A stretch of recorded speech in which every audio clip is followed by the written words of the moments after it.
Lors de la présentation cannoise de La plus précieuse des marchandises en mai dernier, nous avions été séduits par la qualité du récit, du dessin, de l'animation et de l'utilisation du pouvoir narratif plus ou moins métaphorique qui caractérise parfois l'image cinématographique. Cependant, La plus précieuse des marchandises ne nous satisfaisait pas pleinement en raison de l'omniprésence de la musique, fort belle par ailleurs, qui se substituait au rôle de l'image pour devenir par moments l'essentiel du film.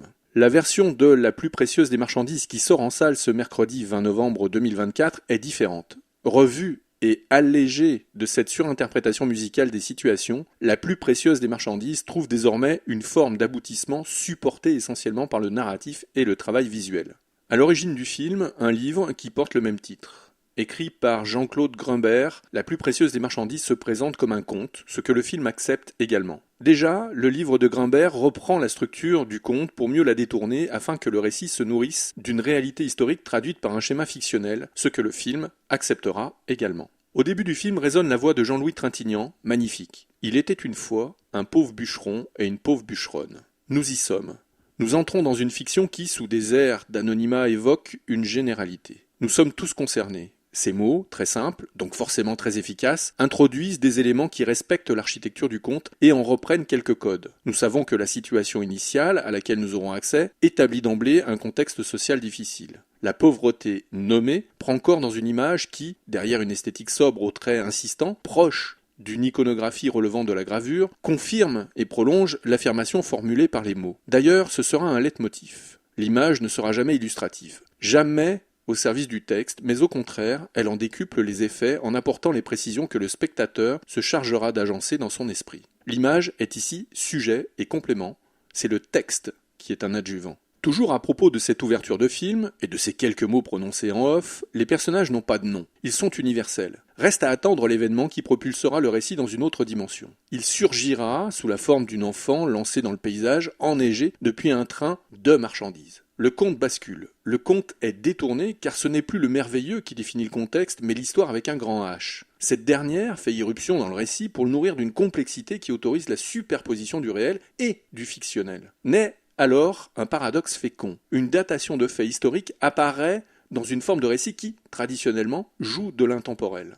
Bien que le traitement de l'histoire évite le pédagogique, il y a malgré tout l'idée d'une transmission derrière le propos de Grimbert, comme celui d'Azanavicius, qui soulève une question fondamentale. Comment raconter aux générations contemporaines une histoire qu'ils n'ont pas directement connue ? Certes, la question n'est pas nouvelle, mais elle prend de plus en plus d'épaisseur au fur et à mesure que le temps avance et que les témoins directs de la Seconde Guerre mondiale disparaissent les uns après les autres. La fiction, littéraire ou filmique, est une réponse pour contrecarrer les outrages du temps. Une façon de maintenir vivace la mémoire, le souvenir, et de lutter contre l'oubli et la banalisation de la guerre et de la déportation. Difficile de ne pas relier le film de Michel Hazanavicius à une tendance qui s'est imposée avec les œuvres de Laszlo Nemes, le fils de Saul, ou celle de Jonathan Glazer, La zone d'intérêt. Car il est question de représentation dans La plus précieuse des marchandises, comme dans les deux autres films cités auparavant. Comment représenter les camps, la déportation, et comment représenter aussi ce qui se passe après, car l'œuvre de déshumanisation et celle de la destruction ont des effets qui ne s'arrêtent jamais. Si du répit est accordé aux survivants, peut-être, et encore c'est discutable, l'oubli des faits endurés et la possibilité de se reconstruire restent improbables.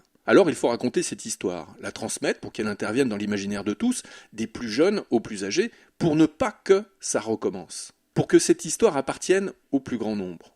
Pour parvenir à ancrer son récit filmique dans une logique expressive durable, Michel Hazanavicius choisit donc l'animation, forme d'expression visuelle qui, finalement, respecte le plus l'imaginaire de son créateur. Ainsi, le choix du narratif servi par l'image s'inscrit dans une logique qui inverse les habituelles inclinations des reconstitutions qui ont pour sujet la Seconde Guerre mondiale.